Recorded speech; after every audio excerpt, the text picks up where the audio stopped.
الرحمن علم القرآن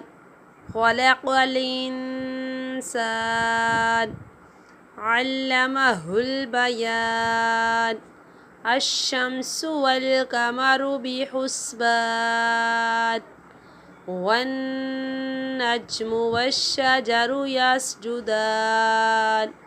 والسماء رفعها ووضع الميزان ألا تطغوا في الميزان وأقيموا الوزن بالقسط ولا تخسروا الميزان والأرض وضعها للأنام فيها فاكهة والنخل ذات الأكمام والحب ذو العصف والريحان فبأي آلاء ربكما تكذبان خلق الإنسان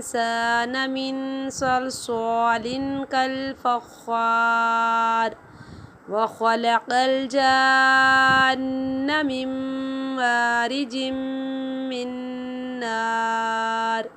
فبأي آلاء ربكما تكذبان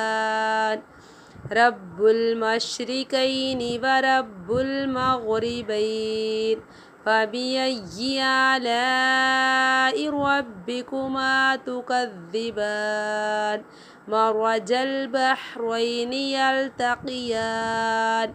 بينهما برزخ لا يبغيان فبأي آلاء ربكما تكذبان يخرج منهما اللؤلؤ والمرجان